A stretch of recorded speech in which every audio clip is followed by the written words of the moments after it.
Security culture and expansive living. Life today is far too small. Forced into roles and relationships that reproduce the current social order, it focuses on the petty, on that which can be measured, priced, bought, and sold. The meager existence of shopkeepers and security guards has been imposed everywhere, and real life, expansive life, life with no limits other than our own capacities, exists only in revolt against this society. So that those of us who want an expansive existence, life lived to the full, are moved to take action, to attack the institutions that compel us to live such petty lives. Moved to take back our lives and make them well springs of the marvelous. We inevitably encounter repression. Every day, hidden mechanisms of repression operate to prevent revolt, to guarantee the submission that maintains the social order. The necessities of survival, the underlying awareness of always being watched, the barrage of prohibitions that meet the eyes on signs or in the person of a cop, the very structure of the social environments in which we move, these are enough to keep people in line, eyes to the ground, minds empty of all except the petty worries of the day. But when one has had enough of this impoverished existence and decides that there must be more, that she cannot tolerate another day in which life is diminished even more, the repression ceases to be so subtle. The expansion of life cannot occur in hiding. That would simply be a change of cells within the social prison. But because this expansion, this tension towards freedom, moves us to attack this social order, to take action that is outside and frequently against its written and implied laws, we are forced to deal with the question of how to evade the uniformed guard dogs of the ruling class. So we cannot ignore the question of security. I've always considered the question of security a simple one, a matter of practical intelligence that anyone should be capable of figuring out. By developing relations of affinity, one decides with whom one can act. There is no need to say a word about an action to anyone who is not involved in it. This is basic and should go without saying for anyone who decides to act against domination.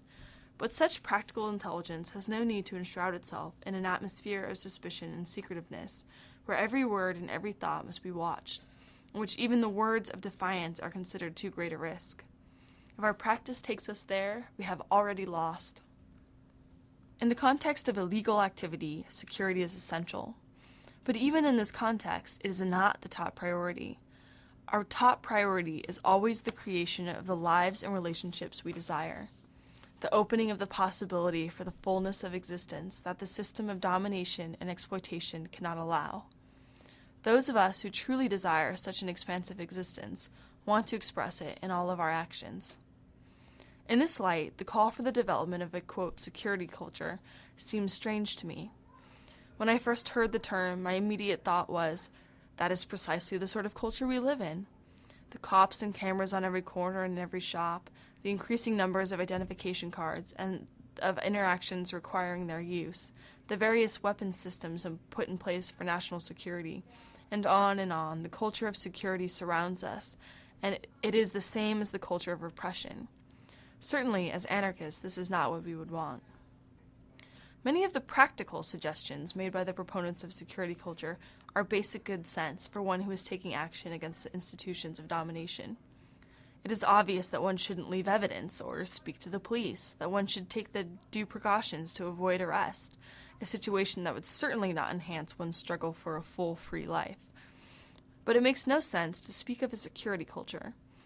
The caution necessary to avoid arrest does not reflect the sort of life and relationships we want to build. At least I hope not.